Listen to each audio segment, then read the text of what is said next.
Greetings and salutations, dear viewers! Welcome to another skull-smashing episode of The Anti-Viewer! For those of you just joining us, we are currently in the second leg of our anime-based-on-video game series of reviews, and frankly, things have been less than spectacular. Cheerios must die! But that series did make me realize a perfectly valid point.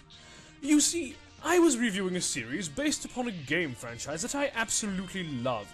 Naturally, it made all the flaws seem more glaring in my eyes. I recognize that I may have been somewhat biased in my judgment, and I accept that. But it was still god-awful!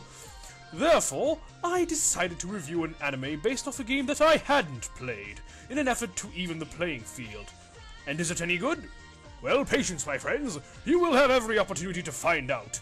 This is the review of Fate Stay Night! Fate Stay Night is an adult visual novel game developed by the Type Moon Company and released on January 30th, 2004.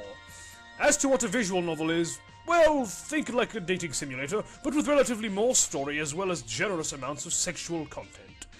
It is surprising, then, that not only was this naughty title a smash hit amongst fans of all walks, but it was actually adapted into a very well-received anime series on January 6th, 2006, produced by Studio Dean and running for 24 episodes as part of the Project Moon, that includes subsequent games as well as an ongoing manga. The story has to do with a war for the Holy Grail and the clash of fallen heroes in an effort to claim this sacred artifact in order to fulfill their dearest wishes. That's right, we've got us a tournament anime on our hands!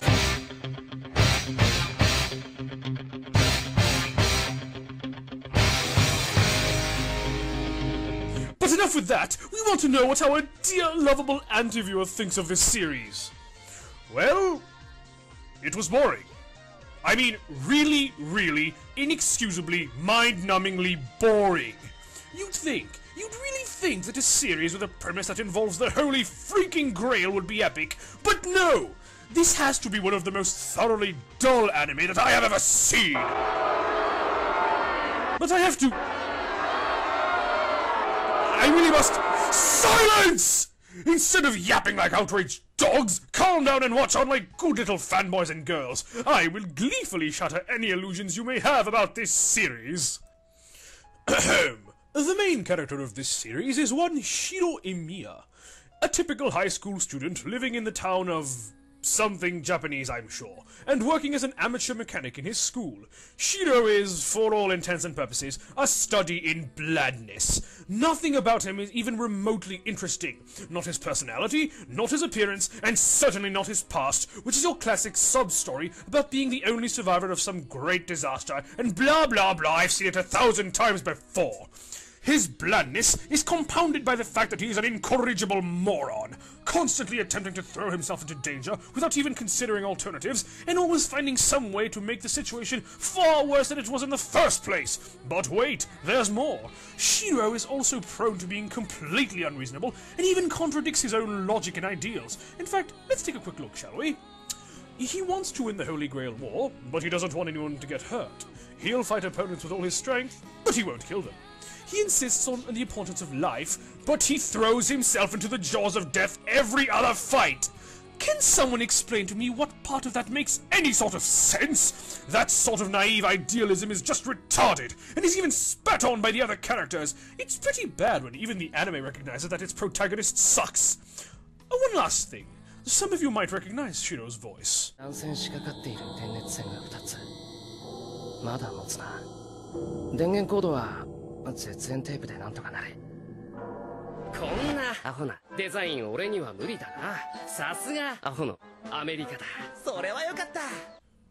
Yikes! I wonder if Noriaki Sugiyama regrets this particular role.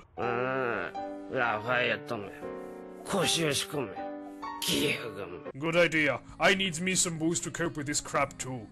The female heroine, and the servant who fights on Shiro's behalf, is the ravishing knight Saber, who is the one in charge of the blade work against their foes.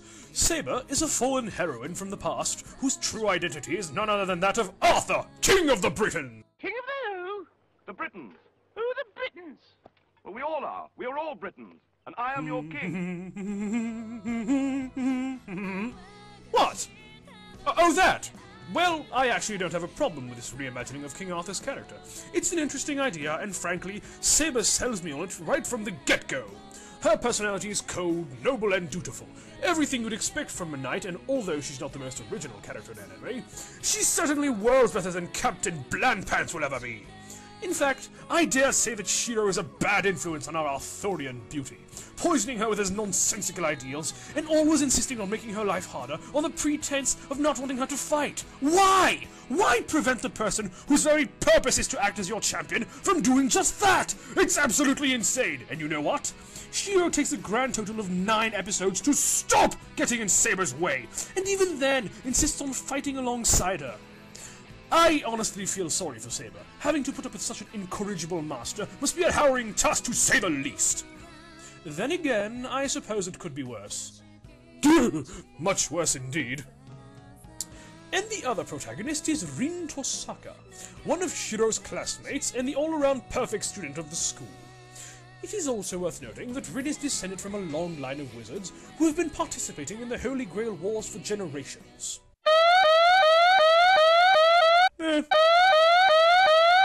I heard you the first time! Piss off!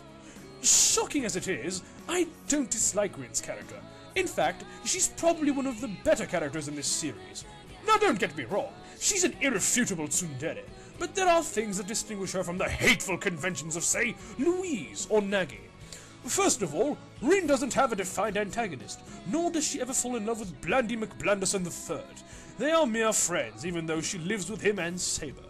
Most importantly, however, she doesn't take her combative nature to any extremes. I mean, she seems to realize it when she goes too far, and apologizes for it, or just doesn't display as much hostility as a classic tsundere.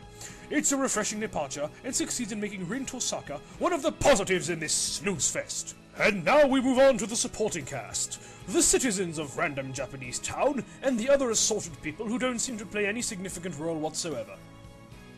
Alright, some of them do matter, but for the most part they are quite forgettable, as we'll see.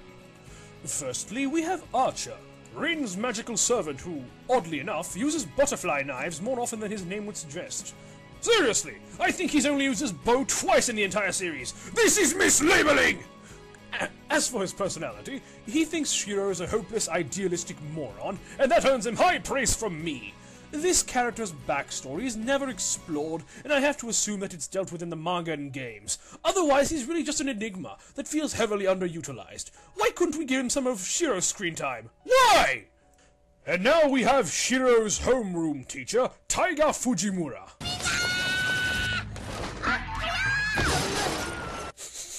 I smell desperate comedy from a character who isn't the least bit amusing.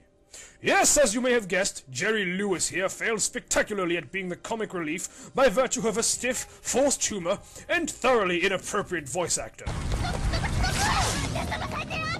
That's not funny.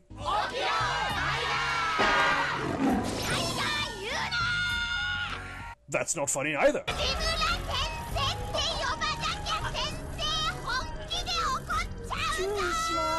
That's just annoying! Thankfully, she only appears in a handful of episodes, so we are spared from long-term irritation. Good thing we have Shiro von Blandorf, eh? Oh, come on!